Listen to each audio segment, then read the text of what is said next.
किन्नर समाजाचा वाद पुन्हा एकदा उफाळला। धर्मपरिवर्तनाला घेऊन परतोडा पोलीस स्टेशनला येऊन ठाणेदारांशी चर्चा करत निवेदन सोपण्यात आले। याशिवाय ऋतू नायकला परतोडा शहराची गधीपती बनवण्यात आले। काय म्हणणे राहिले जाणून घेऊया। नमस्कार, ओम नमो नारायण, जय श्री महाकाल।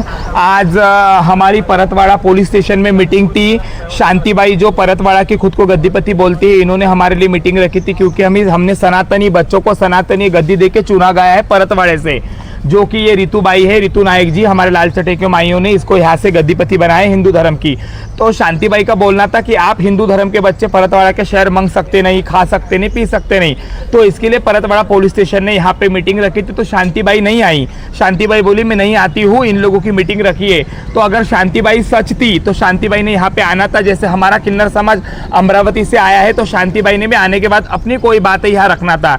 अगर कल को मेरे ऋतु नायक जी को परतवाड़ा के अंदर दिवाली, होली मंगती या बधाई टोली को कोई भी प्रॉब्लम होता है तो इसकी जिम्मेदार कमलीबाई और शांतिबाई परतवाड़ा शहर से रहेंगी। और हमारे परतवाड़ा पुलिस स्टेशन ने हमको कोऑपरेट किया, सपोर्ट किया। मैं उनके भी तहे दिल से मेरे अमरावती के किन्नर समाज के बहुत बहुत आभार मानती हूँ कि वो हमारे साथ में है, हमको आश्वासन दिया।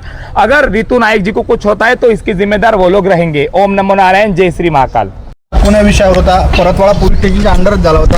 तुम्ही काही जण या ठिकाणी सुद्धा आले होते। तो वाद होता धर्म परिवर्तनाचा। माझे गुरुजी जे जगत गुरुजी आहे, रेखा उर्फ गुड्डीबाई आणि किंजलबाई यांना अमरावतीवरून येऊन कमलीबाई यांनी इथे धर्म परिवर्तनासाठी प्रेशराइज केलं होतं। यांना इथे येऊन यांचं धर्म परिवर्तन केलं होतं।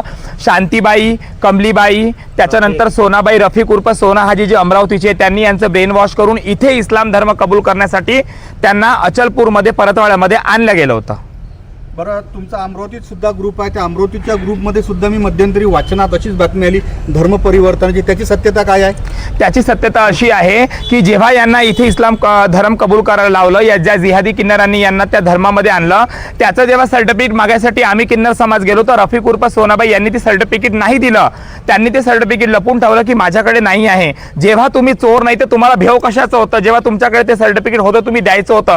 ती बोलली की माझ्याकडे नाही आहे। या विषयाला पकडून आणि हिंदू मुस्लिमाचा हा पूर्ण राळा करून मग त्यांनी सांगितलं की माझ्याकडे नाहीये, म्हणून हा एवढा मोठा राळा, एवढा मोठा खेळ इथे झाला अमरावतीला। तुम्ही आज किन्नर समुदाय जर म्हटला तर हा किन्नर समुदाय सामाजिकरित्या दुर्लक्षित समुदाय आहे, तर तुमचं हिंदुत्ववादी संघटनेसाठी कोणतं आव्हान आहे, कोणती विनंती आहे आणि तुम्हाला कोणत्या प्रकारची मदत अपेक्षित आहे?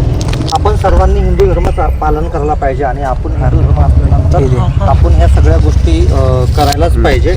आणि जसं बघतो आपण की आता आमच्या गुरुला, आमच्या गुरुभावांना, यांना सगळ्यांना किती प्रेशराईज केलं हिंदू मुस्लिम बनण्यासाठी, तर असं प्रेशराईज व्हायलाच नाही पाहिजे, कारण की हा खरोखर अत्याचार आहे, गुन्हा आहे। आणि संविधानामध्ये सुद्धा असं कुठं लिहिलेलं नाही की कोणी कोणाला धर्म परिवर्तनासाठी जबरदस्ती करू शकतो किंवा त्यांच्यावर प्रेशराईज करू शकतो। तर आपण सगळ्यांनी याच्यासाठी मदत करायला पाहिजे आणि सर्व हिंदू धर्मांनी एक संघटना एकजूट होऊन आपण सगळ्या धर्माचं आणि आपल्या सगळ्यांचं रक्षण करायला पाहिजे, हीच माझी प्रशासनाकडे विनंती आहे।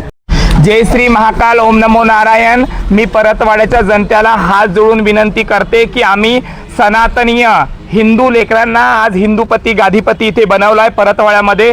तुम्ही हिंदू लेकरांना सपोर्ट करा, हिंदू लेकरांना कॉपरेट करा। आज माझे जगद्गुरू यांनी हिंदू धर्माचं लेकरू इथं निवडला गेलेला आहे, याला गाधीपती बनवला आहे। परतवाड्याची जनता यांना सपोर्ट करा। आज यांची नियुक्ती केलेली आहे आम्ही।